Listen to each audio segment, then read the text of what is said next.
Rachel Carson wrote a book about how DDT tragically impacted America during the late 1950s and 60s. During that time, many species suffered, including the environment and us humans. Triumphantly, Carson's book encouraged others to put down DDT to save our species, the environment, and others.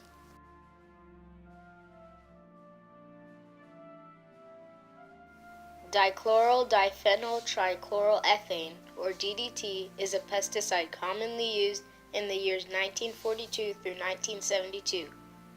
DDT wasn't a threat until it was made a pesticide. As Carson says in her book Silent Spring, DDT in powder form is not readily absorbed through the skin.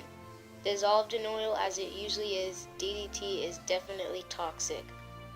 Its effective use and speed of killing pests resulted in the growth of its popularity. It was then used to treat diseases such as malaria and typhus. It also treated body lice and the bubonic plague, but it didn't eradicate these things, mostly preventing the growth or slowing the effects. However, where there is good, there is also bad. The constant use of DDT on pests was weakening, due to the pests slowly getting genetically resistant, and this is only the beginning of DDT's tragedy.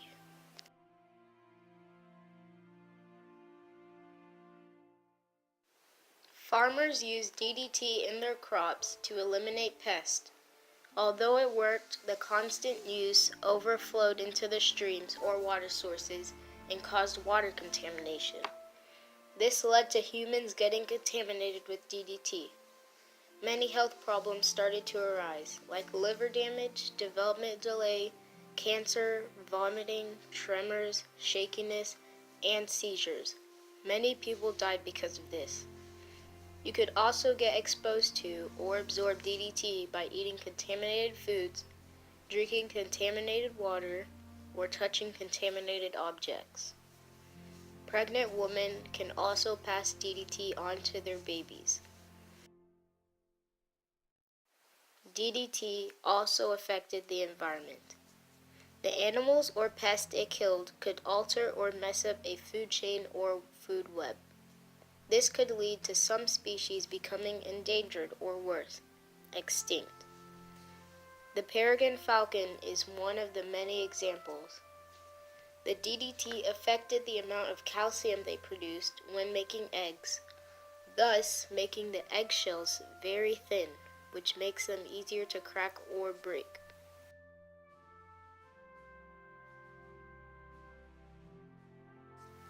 Silent Spring is a book written by Rachel Carson, published in 1962.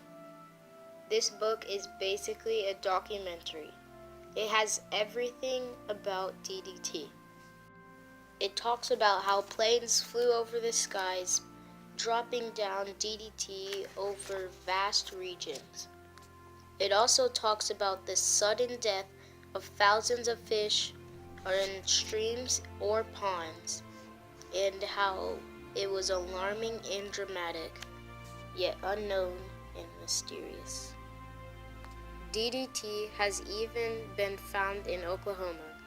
As in Rachel Carson's book, it says, the Oklahoma Wildlife Conservation Department stated in 1961 that reports of fish losses in farm ponds and small lakes had been coming in at the rate of at least one a week, and that such reports were increasing. If she hadn't made this book, it's not hard to imagine what the world would have become with DDT. This book was the awakening for people around the world. It brought out the bad and the somewhat good in DDT. Sadly, she died 2 years after she published her book, and couldn't see the impact it made on America and the world. Although there is a lot of bad things about DDT, this book helped shine on the positives.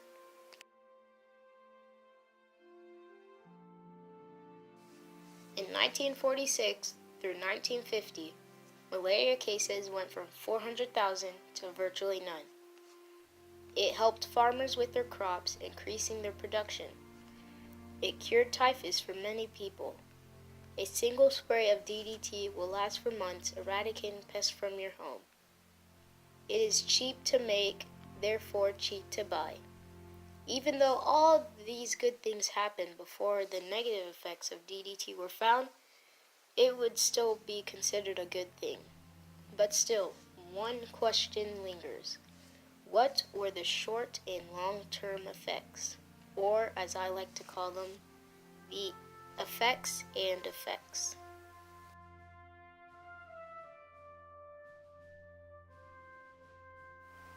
The effects of DDT on humans' nervous systems went away after exposure to the DDT stopped, which would usually be associated with breathing in DDT or contact with DDT. DDT's effect on fish and other aquatic life was highly toxic. It affected their heart and brain and other systems, sometimes causing them to die.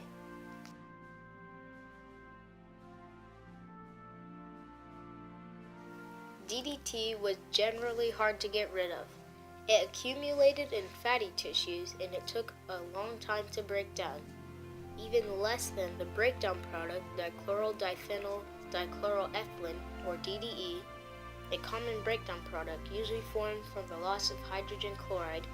It's even harder to get rid of due to the fact that it is fat soluble, which means it is rarely pushed out of the body, and the longer it stays, the more it can build off of from the body's chemical atoms.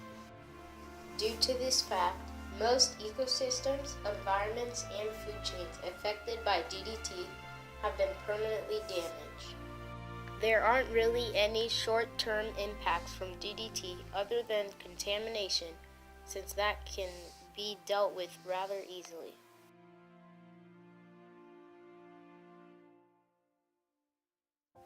Even after all the triumph and tragedy of DDT, people are still arguing whether to bring DDT back to help prevent and hopefully eradicate diseases that are present in our world right now.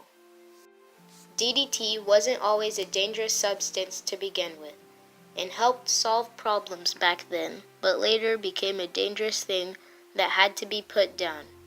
In the end, it was our doing that made this problem, but luckily we cleaned it up before it got worse.